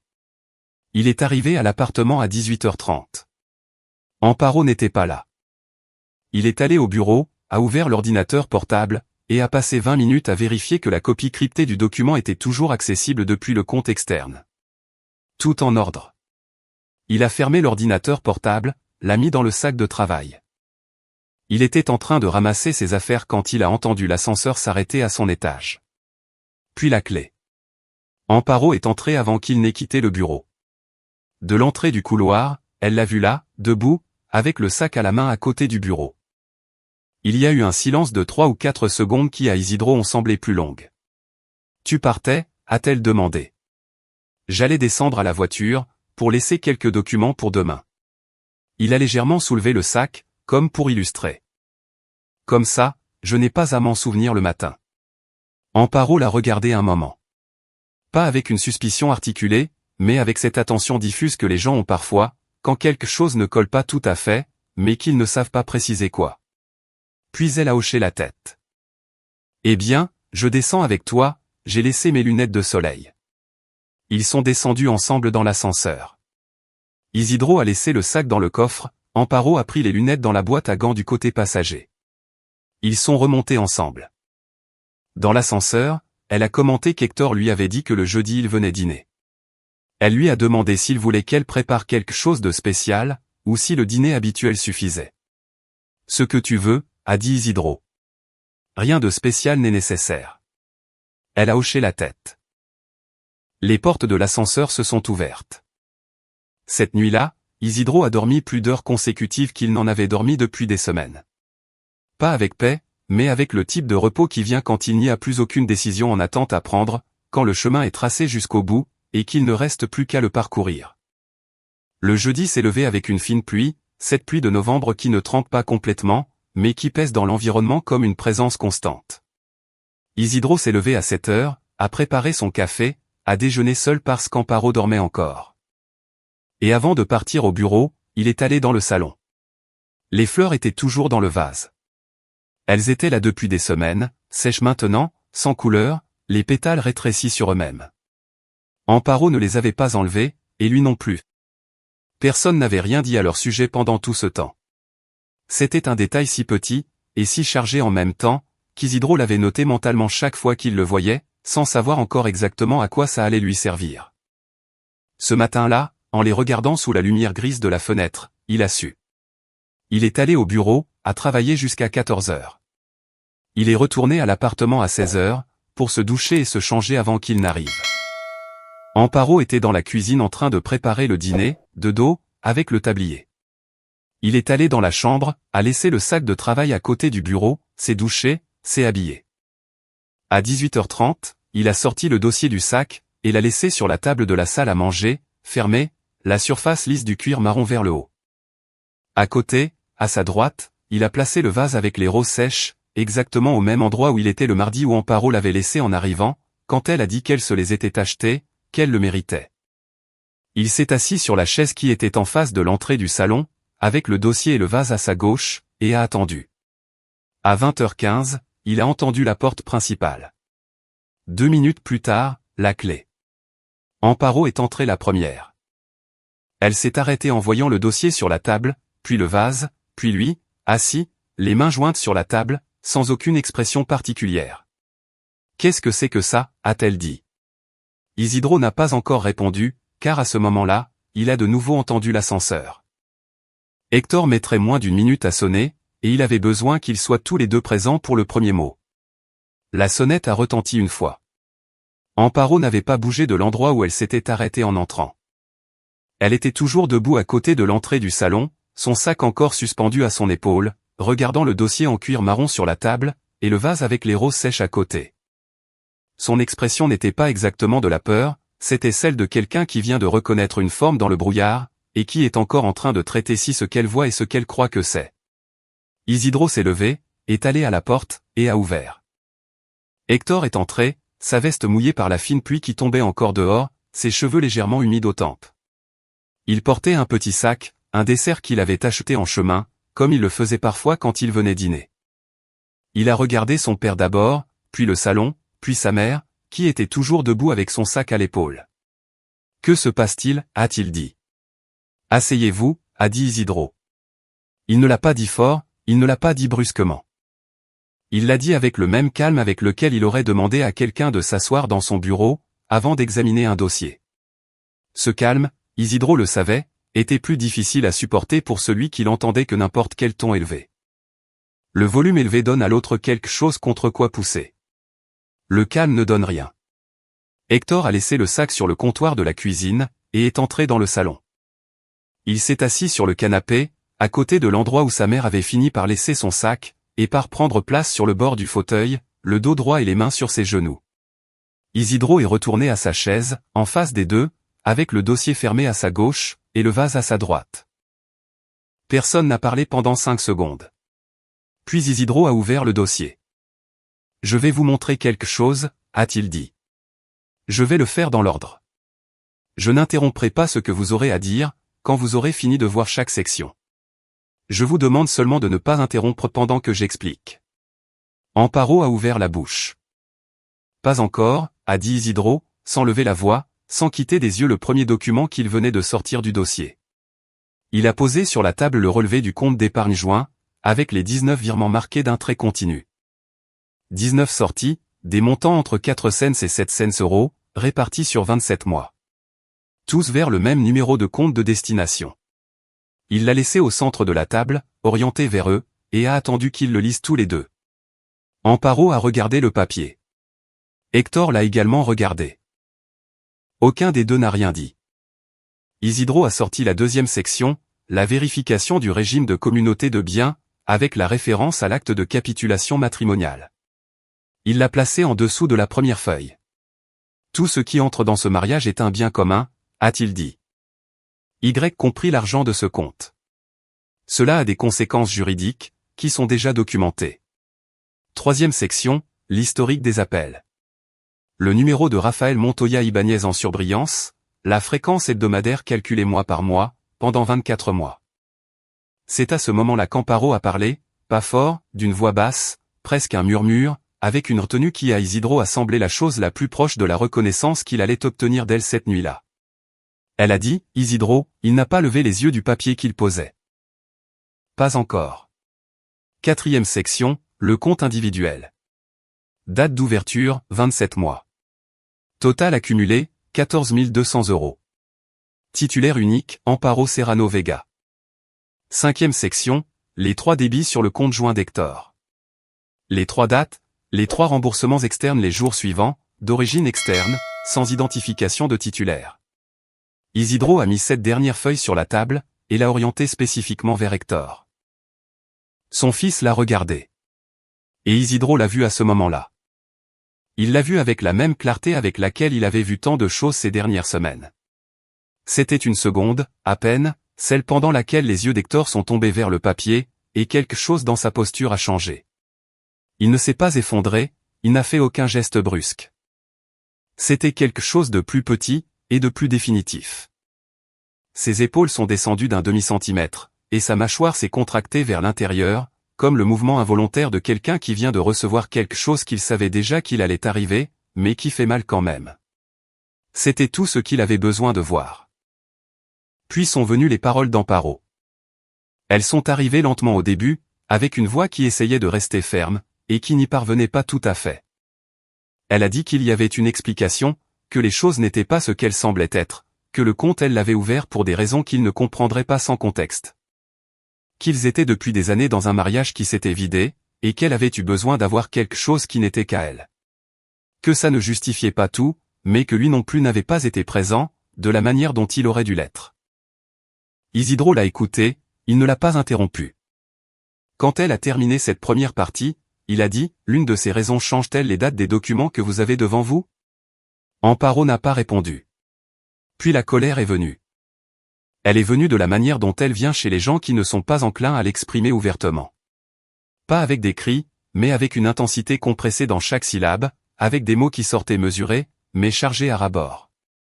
Elle a dit qu'il n'avait jamais été là, qu'il avait construit une vie parfaite sur le papier, mais qu'à l'intérieur de cette vie, elle s'était sentie invisible pendant des années. Que ce n'était pas une excuse, mais que c'était la vérité. Que tout n'était pas aussi simple que ce qu'il avait dans ses papiers, que les papiers ne racontaient pas ce qui s'était passé entre eux pendant toutes ces années. Isidro l'a laissé finir. Puis il a dit, tu as raison sur le fait que je n'ai pas été aussi présent que j'aurais dû l'être. C'est vrai, et je le reconnais. Mais ce n'est pas dans ces documents, car ce n'est pas ce que ces documents prouvent. Ce qu'ils prouvent, c'est que pendant 24 mois, tu as utilisé de l'argent commun sans ma connaissance et sans mon consentement. Que tu as ouvert un compte individuel 3 mois avant le début du contact régulier avec Raphaël Montoya. Et qu'une partie de cet argent a payé 6 week-ends dans un appartement loué à son nom à Valence. C'est ça qui est ici. Le nom de Raphaël, à voix haute, a eu un effet qu'Isidro avait calculé, mais qui même ainsi, a eu son poids dans la pièce. Amparo est restée silencieuse un moment, qui a été plus long que les précédents. Hector a parlé alors. Il a dit qu'il n'avait rien à voir avec ça, que les dîners étaient quelque chose qui s'était produit sans qu'il ne cherche à ce que ça se produise, que sa mère lui avait demandé de rencontrer cette personne dans un contexte qu'il avait cru différent de ce qu'il s'est avéré être. Que quand il a compris ce qui se passait, il était déjà trop tard pour revenir en arrière sans créer un plus gros problème.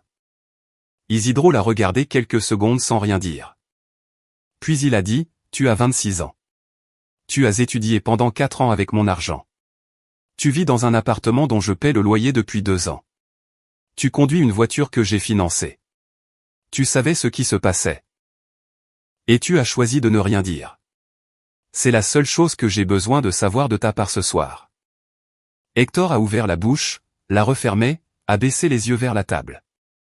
Ce geste, cet instant où il a baissé les yeux avant de commencer les justifications, a été la chose la plus proche d'une reconnaissance qu'Isidro allait recevoir de lui. L'auditeur qui est arrivé jusqu'ici l'aura vu, même si son fils ne l'a pas dit à voix haute. Amparo a essayé une dernière fois. Le ton a changé, il est devenu plus bas, plus proche de quelque chose de similaire à une demande. Elle a dit qu'il pouvait parler, qu'il pouvait aller voir quelqu'un, qu'ils étaient ensemble depuis 26 ans et que ça ne se jetait pas comme ça. Qu'elle savait qu'elle avait endommagé quelque chose qui n'avait pas de réparation facile, mais que s'il lui donnait la possibilité de s'expliquer vraiment, pas dans cette situation, mais dans un autre contexte, peut-être qu'il pourrait comprendre comment elle en était arrivée là. Isidro l'a écouté jusqu'au bout. Puis il a dit, je comprends déjà comment tu en es arrivé là. Tout est dans ce dossier. Il y a eu un long silence. C'est dans ce silence qu'Isidro s'est levé, s'est approché du vase avec les roses sèches, l'a pris d'une main, et a sorti d'entre les tiges la petite carte pliée qu'il avait remise là cet après-midi, exactement là où il l'avait trouvée la première nuit. Il l'a dépliée, l'a mise au centre de la table, orientée vers les deux. À mon amour. Merci pour cette semaine. Je t'attendrai jeudi. Il a lu à voix haute. Puis il a laissé la carte sur les documents, et a ajouté, aujourd'hui, nous sommes jeudi. Il a pris le dossier, l'a fermé, l'a mis dans le sac de travail. Cette nuit-là, depuis le parking à 2 rues de l'appartement, il a fait 3 choses. La première, il a envoyé un message à son gestionnaire, Thomas Exposito, avec des instructions pour engager les procédures de séparation patrimoniale, en référence au rapport d'expertise qu'il avait préparé et que Thomas recevrait formellement dans les jours suivants. La deuxième, il a accédé au compte joint qu'il partageait avec Hector, et a annulé le prélèvement automatique des 800 € mensuels, avec effet immédiat. La troisième, il a bloqué la carte associée à ce compte depuis l'application de la banque, avec effet dans 48 heures. Il n'a appelé personne, il n'avait besoin de personne pour lui dire qu'il avait bien fait. Il le savait. Il le savait avec la même certitude calme avec laquelle il sait quand un rapport est bien construit, et quand il ne l'est pas. 3 jours plus tard, il a envoyé un message à Hector. 3 phrases, sans en-tête affectueux, sans insulte, sans ouverture à la réponse. Il l'informait que le virement mensuel avait été annulé, que la carte partagée avait été bloquée, et que s'il avait besoin de communiquer avec lui pour toute question formelle, il pouvait le faire par écrit. C'était tout, il n'y avait pas de 4e phrase. Hector n'a pas répondu ce jour-là. Il a répondu 2 semaines plus tard. Un court message qu'Isidro a lu une fois et auquel il n'a pas répondu.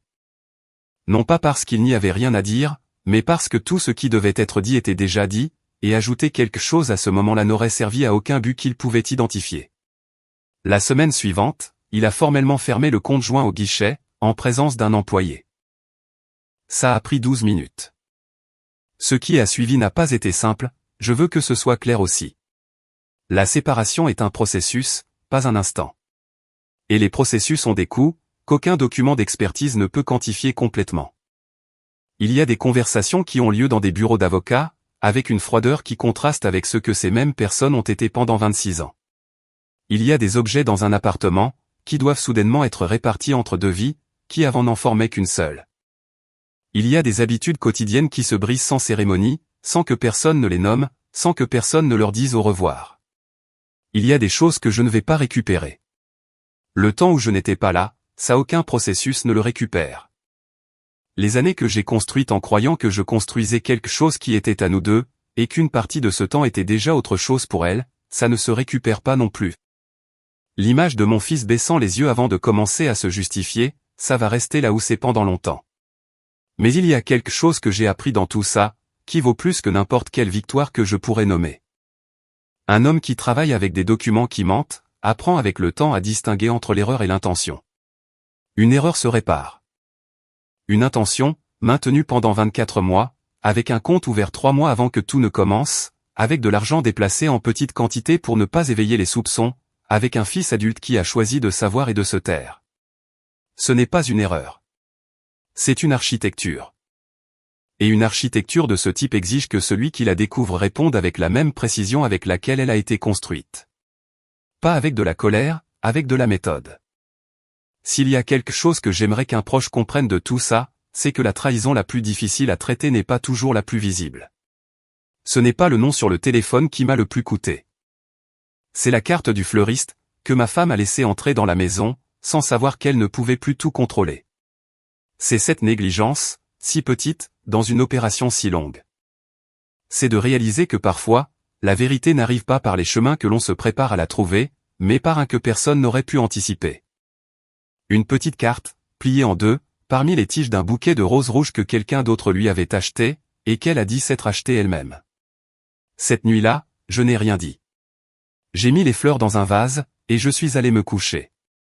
Mais j'ai gardé le papier. Et ça a suffi pour commencer.